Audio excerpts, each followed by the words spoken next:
नमस्कार, स्वागत है आप सभी का। मैं हूं आपके साथ सपना। शुरुआत करते हैं बड़ी खबर से। सीएम योगी ने की सुरक्षा कानून व्यवस्था की समीक्षा। बताते चले कांवड़ी यात्रा और मुहर्रम से पहले समीक्षा की। भड़काऊ नारे लगाने और हथियार पर रोक। सीएम योगी ने अधिकारियों को दिए कई अहम निर्देश। उत्तर प्रदेश के मुख्यमंत्री योगी आदित्यनाथ ने आगामी त्योहारों को देखते हुए कानून व्यवस्था की समीक्षा के लिए DGP Rajeev Krishna, ADG law and order Amitabh Yash और अन्य अधिकारियों के साथ बैठक की। इस दौरान उन्होंने अधिकारियों को कई अहम निर्देश दिए। सीएम योगी ने कहा कि 11 जुलाई से 9 अगस्त तक पवित्र श्रावण मास रहेगा, जिसके दौरान कांवड़ यात्रा, श्रावण शिवरात्रि, नागपंचमी और रक्षाबंधन जैसे पर्व मनाए जाएंगे। इसी महीने 27 जून से 8 जुलाई तक जगन्नाथ रथ यात्रा और 27 जून से 6-7 जुलाई तक मुहर्रम है। ऐसे में कानून व्यवस्था नहीं बिगड़नी चाहिए। कांवड़ यात्रा को लेकर सीएम योगी ने कहा कि ये यात्रा आस्था, अनुशासन और उल्लास का प्रतीक है।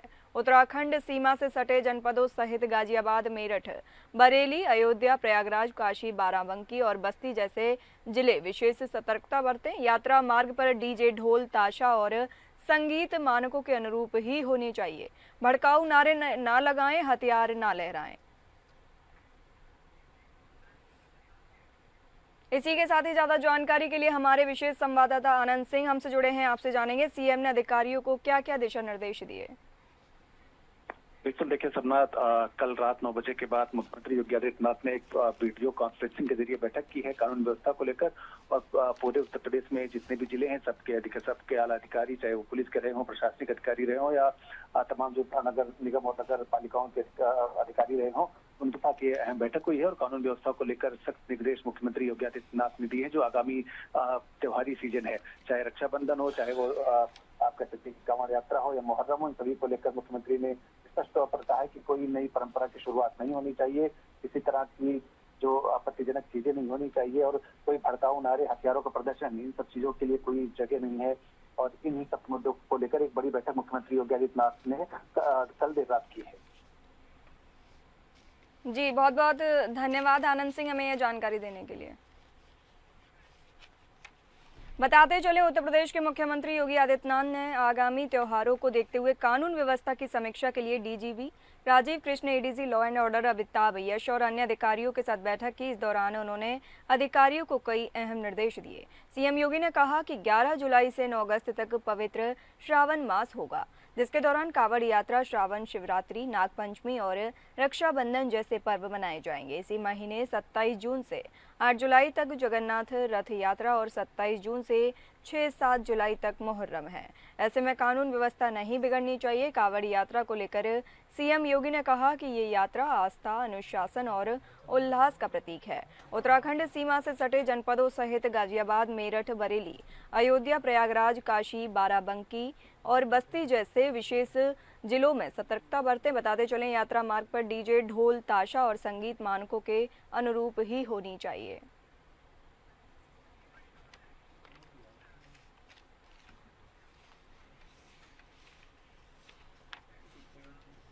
और अगली बड़ी खबर, उत्तराखंड के रुद्रप्रयाग में बड़ा हादसा हो गया। बताते चले आपको, रुद्रप्रयाग के घोलतीर में बड़ा हादसा।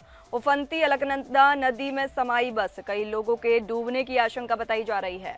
जनपद रुद्रप्रयाग के घोलतीर क्षेत्र में एक टेम्पो ट्रैवलर वाहन के गहरी खाई में गिरने की सूचना प्राप्त होते ही थाना अगस्त्य मुनि, रतूड़ा एवं गोचर से पुलिस बल और एसडीआरएफ की टीमें तुरंत घटनास्थल के लिए रवाना की गई। प्रारंभिक जानकारी के अनुसार वाहन रुद्रप्रयाग से ऊपर की ओर जा रहा था, जो अनियंत्रित होकर नदी में गिर गया। रेस्क्यू टीमों द्वारा त्वरित राहत एवं बचाव कार्य प्रारंभ करते हुए कुछ घायलों को सुरक्षित बाहर निकालकर उपचार हेतु अस्पताल भेजा गया है। एक व्यक्ति के शव को भी बरामद किया गया है, जबकि अन्य व्यक्तियों की खोजबीन एवं रेस्क्यू अभियान जारी किया है। घटनास्थल पर एसडीआरएफ, पुलिस बल और स्थानीय प्रशासन की टीमें समन्वित रूप से राहत कार्यों में जुटी हैं। संपूर्ण अभियान वरिष्ठ अधिकारियों की निगरानी में संचालित किया जा रहा है। जनपद पुलिस आमजन से अपील करती है कि कृपया धैर्य बनाए रखें और किसी भी प्रकार की भ्रामक अथवा अपुष्ट जानकारी पर विश्वास न करें।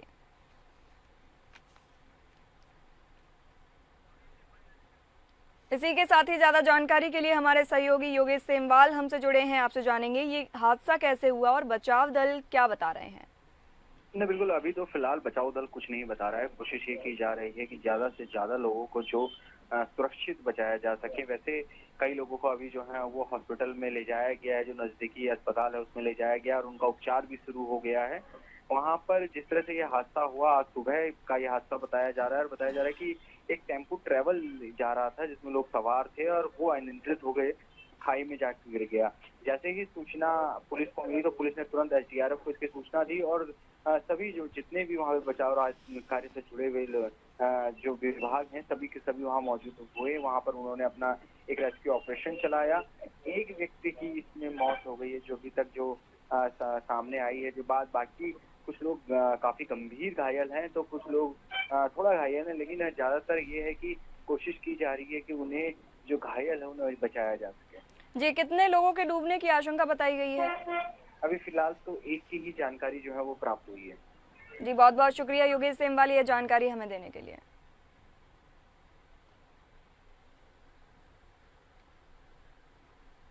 बताते चलें, जनपद रुद्रप्रयाग के घोलतीर क्षेत्र में एक टेम्पो ट्रैवलर वाहन के गहरी खाई में गिरने की सूचना मिलते ही थाना अगस्त्य मुनि, रतूड़ा एवं गोचर से पुलिस बल और एसडीआरएफ की टीमें तुरंत घटनास्थल के लिए रवाना की गई। प्रारंभिक जानकारी के अनुसार वाहन रुद्रप्रयाग से ऊपर की ओर जा रहा था जो अनियंत्रित होकर नदी में गिर गया।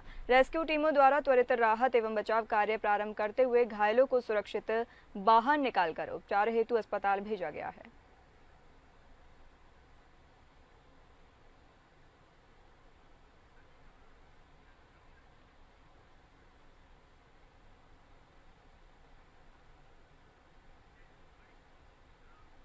बिहार की सियासत से बड़ी खबर सामने आ रही है। बताते चलें आपको, सीट शेयरिंग का गेम सेट करने में जुटा है महागठबंधन।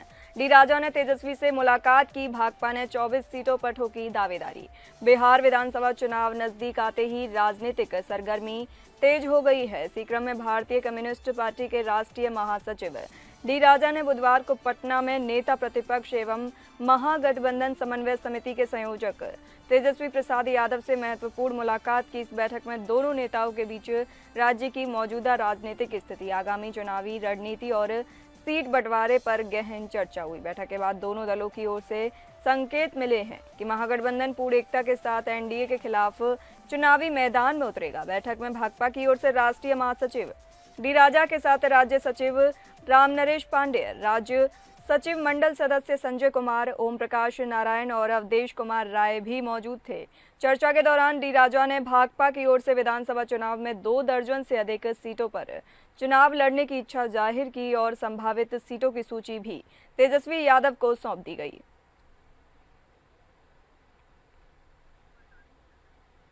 इसी के साथ ही ज्यादा जानकारी के लिए हमारे सहयोगी मोहम्मद दानिश हमारे साथ जुड़े हुए हैं। आपसे जानेंगे दोनों नेताओं के बीच क्या क्या बात हुई, क्या सीट शेयरिंग के मुद्दे पर भी बात बनी?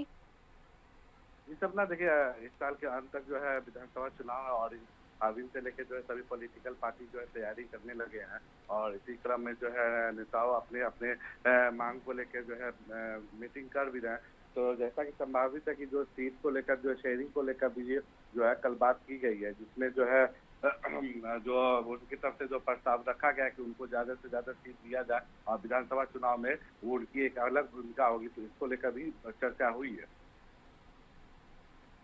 जी, बहुत बहुत शुक्रिया मोहम्मद दानिश ये जानकारी देने के लिए। बिहार विधानसभा चुनाव नजदीक आते ही राजनीतिक सरगर्मी तेज हो गई है। इसी क्रम में भारतीय कम्युनिस्ट पार्टी के राष्ट्रीय महासचिव डी राजा ने बुधवार को पटना में नेता प्रतिपक्ष एवं महागठबंधन समन्वय समिति के संयोजक तेजस्वी प्रसाद यादव से महत्वपूर्ण मुलाकात की। इस बैठक में दोनों नेताओं के बीच राज्य की मौजूदा राजनीतिक स्थिति, आगामी चुनाव रणनीति और सीट बंटवारे पर गहन चर्चा हुई। बैठक के बाद दोनों दलों की ओर से संकेत मिले कि महागठबंधन पूर्ण एकता के साथ एनडीए के खिलाफ चुनावी मैदान में उतरेगा। बैठक में भाकपा की ओर से राष्ट्रीय महासचिव डी राजा के साथ राज्य सचिव राम नरेश पांडेय, राज्य सचिव मंडल सदस्य संजय कुमार, ओम प्रकाश नारायण और अवधेश कुमार राय भी मौजूद थे। चर्चा के दौरान डी राजा ने भाकपा की ओर संभावित सीटों की सूची भी तेजस्वी यादव को सौंप दी।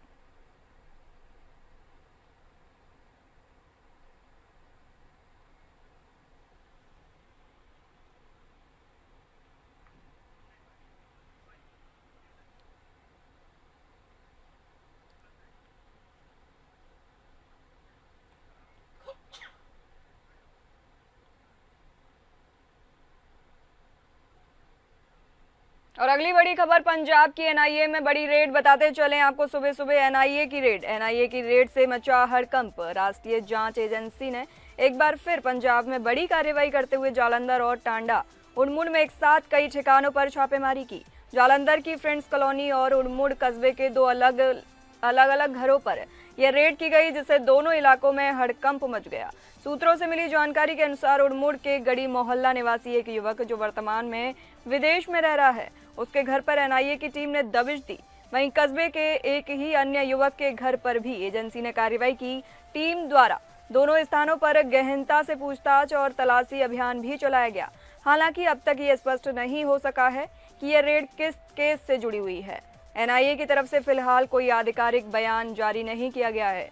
छापेमारी को लेकर सुरक्षा एजेंसियों ने पूरे क्षेत्र में सतर्कता बढ़ा दी है। स्थानीय लोगों के अनुसार एनआईए की टीम तड़के ही पहुंच गई थी और कई घंटों तक कार्रवाई जारी रही। इस अचानक हुई छापेमारी से पूरे इलाके में सनसनी फैल गई है और लोग इसकी वजह जानने को लेकर चर्चाओं में जुटे हुए हैं।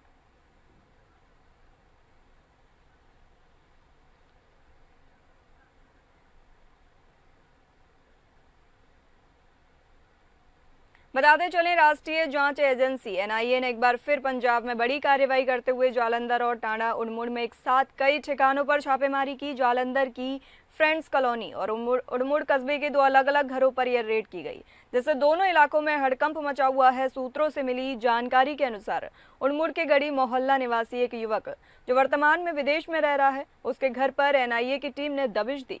वहीं कस्बे के ही एक अन्य युवक के घर पर भी एजेंसी ने कार्रवाई की। टीम द्वारा दोनों स्थानों पर गहनता से पूछताछ की गई और तलाशी अभियान भी चलाया गया। हालांकि अब तक ये स्पष्ट नहीं हो सका है कि ये रेड किस केस से जुड़ी हुई है। एनआईए की तरफ से फिलहाल कोई आधिकारिक बयान जारी नहीं किया गया है। छापेमारी को लेकर सुरक्षा एजेंसियों ने पूरे क्षेत्र में सतर्कता बढ़ा दी है। स्थानीय लोगों के अनुसार एनआईए की टीम तड़के ही पहुंच गई थी और कई घंटों तक कार्रवाई जारी रही। इस अचानक हुई छापेमारी से पूरे इलाके में सनसनी फैल गई है और लोग इसकी वजह जानने को लेकर चर्चाओं में जुटे हुए हैं।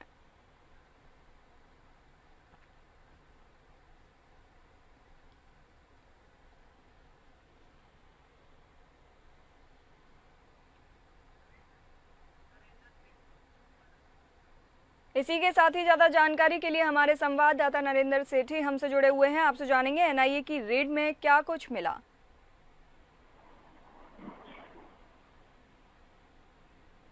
एनआईए ने जो रेड कल जालंधर और टांडा उड़मुड़ में मारी है, दोनों इलाकों में हड़कंप मचा हुआ है। अधिकारी जो है बयान देने तो अभी तैयार नहीं है। छापेमारी को लेकर सुरक्षा एजेंसियां जो है वो पूरी क्षेत्र में सतर्कता बरत रहे हैं। अभी तक कुछ भी मिला नहीं है, ना ही कोई एनआईए की टीम मीडिया के सामने कोई बयान देने के लिए तैयार हुई है।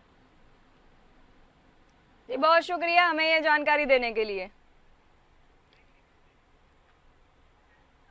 चलिए बढ़ते हैं अगली खबरों पर और अगली बड़ी खबर आगरा लखनऊ एक्सप्रेसवे पर बड़ा हादसा हो गया। बता दें, तेज रफ्तार स्लीपर बस रेलिंग को तोड़कर नीचे गिर गई।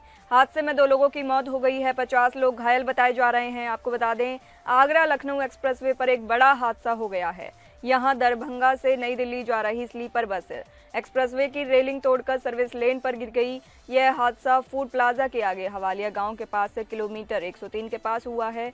हादसा सुबह करीब 4 बजे हुआ। घटना के बाद मौके पर इसके बाद अफरा तफरी मच गई। इस दर्दनाक हादसे में 2 लोगों की मौत हुई है, जबकि 50 लोग घायल बताए जा रहे हैं। बताते चलें आपको, एसएसपी ब्रजेश श्रीवास्तव ने बताया कि बस बाईं तरफ रेलिंग को तोड़ती हुई सर्विस रोड पर नीचे जा गिरी। माना जा रहा है कि चालक को नींद का झोंका आने के कारण ये हादसा हुआ है। घायलों को उत्तर प्रदेश आयुर्विज्ञान विश्वविद्यालय सैफई में भर्ती कराया गया है। सभी का इलाज किया जा रहा है।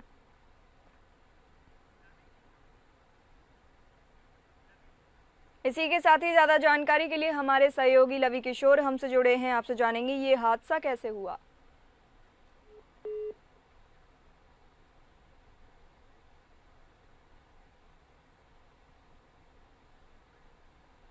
बताते चलें, आगरा लखनऊ एक्सप्रेसवे पर एक बड़ा हादसा हो गया है। यहां दरभंगा से नई दिल्ली जा रही स्लीपर बस एक्सप्रेसवे की रेलिंग तोड़कर सर्विस लेन पर गिर गई। यह हादसा फूड प्लाजा के आगे हवेलिया गांव के पास किलोमीटर 103 के पास हुआ। हादसा सुबह करीब 4 बजे हुआ। घटना के बाद मौके पर इसके बाद अफरा तफरी मच गई। इस दर्दनाक हादसे में 2 लोगों की मौत हो गई है, जबकि 50 घायल बताए जा रहे हैं। हादसे के वक्त बस में 60 यात्री सवार थे। मरने वालों में 15 साल की किशोरी व 50 वर्षीय व्यक्ति शामिल है, जो अभी अज्ञात है। एसएसपी ब्रजेश श्रीवास्तव ने बताया कि बस बाईं तरफ रेलिंग को तोड़ती हुई सर्विस रोड पर नीचे जा गिरी। माना जा रहा है कि चालक को नींद का झोंका आ जाने के कारण ये हादसा हुआ है।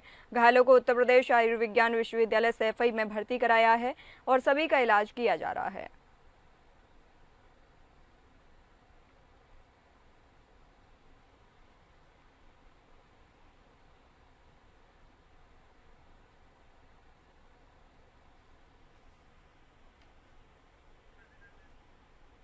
इसी के साथ ही ज्यादा जानकारी के लिए हमारे संवाददाता लवी किशोर हमसे फिर से जुड़े हुए हैं। आपसे जानेंगे ये हादसा कैसे हुआ।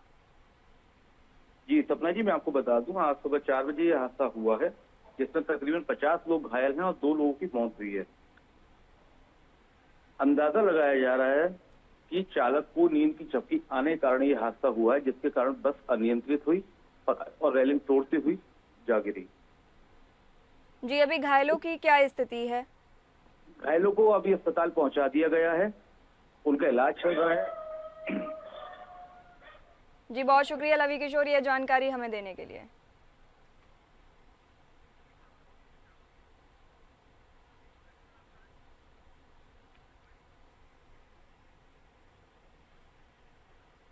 और अगली बड़ी खबर इटावा से कथावाचक चोटी मामले के ऊपर है। बता दें, सीएम योगी ने इटावा एसएसपी को फटकारा। एसएसपी ब्रजेश श्रीवास्तव को जमकर फटकार लगाई। सीएम योगी आदित्यनाथ ने इटावा के एसएसपी ब्रजेश श्रीवास्तव को जमकर फटकार लगाई है। इटावा में ही यादव और दलित कथावाचकों के सिर मुड़ाने और मारपीट की घटना हुई है। मुख्यमंत्री ने कहा कि कुछ लोग यूपी में जातीय हिंसा करना चाहते हैं और पुलिस इसे रोक नहीं पा रही है। इसी सिलसिले में उन्होंने औरैया और कौशाम्बी जिलों के एसपी को भी डांटा। इन दोनों जिलों में भी इसी तरह की घटनाएं हुई हैं। सभी जिलों के डीएम और एसपी के साथ बैठक में सीएम योगी ने कहा कि जिस जिले में ऐसी घटनाएं होंगी तो उस जिले के अधिकारी पर कड़ी कार्रवाई होगी। उन्होंने कहा कि सावन में कांवड़ यात्रा में कोई भड़काऊ नारा ना लगे, न कोई नई परंपरा शुरू हो पाए। कांवड़ यात्रा में डीजे की आवाज मानक के हिसाब से हो, भीड़ में कोई असामाजिक तत्व न घुस पाए। सीएम योगी ने कहा कि मुहर्रम में ताजिया की ऊंचाई भी नियमों के हिसाब से हो। जुलूस के लिए किसी नए रूट की इजाजत किसी भी कीमत पर न दी जाए।